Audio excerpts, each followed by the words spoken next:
Lothair led his brothers.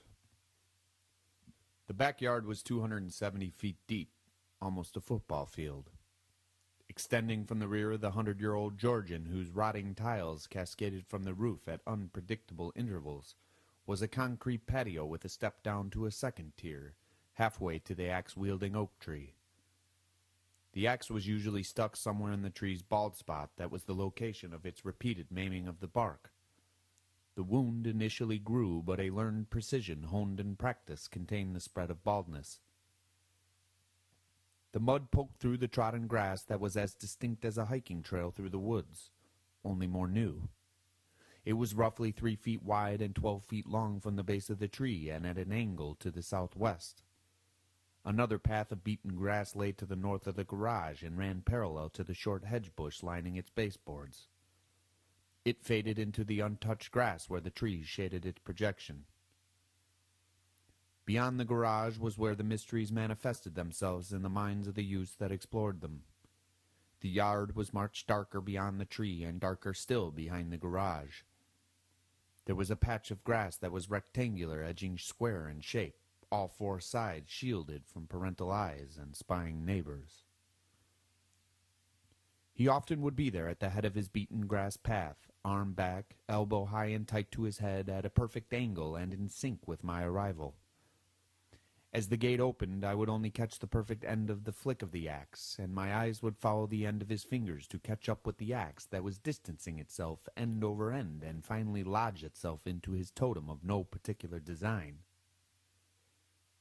He would look to my reaction. I would know what just happened to me.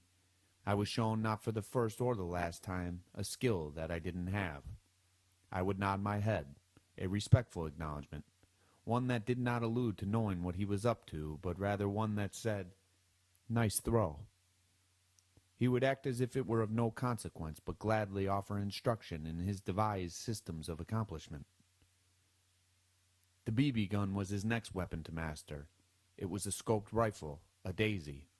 He would tell me that it needed at least 40 pumps to be accurate. 50 was better, and if you wanted it to be a kill shot, you had better give that bitch 60. He had already amassed a shallow grave filled with animals, 5 or 6 birds and a squirrel. It was now my turn to prove my worth as a man that could shoot a gun and kill an animal, a man that needed to make up for not being able to flick the axe into the tree. My first shot missed a bird in the back of the yard. I was convinced that the trajectory was skewed and due to lazy pumping. I only gave it 50 when 60 was obvious for the job. The rifle was turned on its back, resting on my outstretched leg with its barrel dangling stiffly out from the knee. I lifted the pump and slammed it down. By 50 pumps it would take both hands to close, and by 60 it felt like it might explode in my lap. I set the gun down, butt side to the ground, and slouched back into the couch, using the barrel as a crutch. I laid it at the ready. The structure was a cube at its base, and all its walls were built from the tongue-and-groove hardwood planking that was once the floor of the attic. The roof sloped at a 45-degree angle at the front third of the cube. We stole tar paper and shingling from a job site. We found a door with a window and curtained it with a towel. We threw a padlock on. We found a twin mattress and old carpet. We had lamps connected to extension cords that ran into the outlet on the back wall of the garage. We had a small table and 2 chairs, a glass cookie jar filled with nudie matches. The couch we placed on the flat portion of the roof. There we sat. A power line was pulled almost taut across the width of the yard and toward the back. A squirrel brazen with an orange belly exposed itself on the high wire. It stopped and reconnoitered after it landed, just long enough for me to raise the rifle. My friend pointed him out to me again as if I hadn't seen him. His arm parallel with the barrel of the gun, his index finger extended, and we both silenced for the shot. The squirrel moved along the tightrope with such finesse that it made my hand shake. He put one paw in front of the other, and the rear limbs followed in sync, hand over hand, just as I learned to climb a rope. I tried to remain silent, breathless, and still, but something even more silent that was trying to amplify within me told me to miss. I had him directly in the sights of the scope, held my breath, closed my eyes almost slowly, and pulled the trigger. As my eyes opened after brief closure, they made contact with the squirrel just at the moment he was struck by the BB. It hit his left hind leg. He hung by his front hands to the wire for a few seconds before he let go and fell 15 to 20 feet to the grass. My friend celebrated next to me. He reminded me how hard it was to hit a moving target, congratulated me on a job well done, patted me on the back.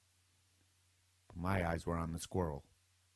It was very much alive, but was paralyzed, dragging its hind legs. My stomach dropped. My friend said I had to finish him. I pumped and reloaded as fast as I could, aimed, fired, hit again, but he was still alive and made an awful squeak that I can hear as I write. The squirrel made his way to the neighbor's yard out of the line of fire. I couldn't leave him like this. I jumped from the roof of the fort and ran for the back of the yard, pumping and reloading. It took refuge in a pile of firewood that was strategically stacked like Lincoln logs. I could see it clearly, close up, face to face, eye to eye. It begged me with its eyes. I stuck the barrel in the pile and fired again, and it squeaked again as the BB lodged itself into its side. Blood now pooled underneath it. I was close to tears, but trying to be a man. While fighting back those tears and pumping and reloading, the squirrel dragged itself out of the pile and lay next to my feet, as if it were begging for mercy or telling me to finish it. I stuck the barrel in its ear, turned away, and ended its life. I could feel it in the tip of my trigger finger. The life left the squirrel, and I was no more a man than a terrified child. I silently begged the squirrel for forgiveness, but I knew he did not hear.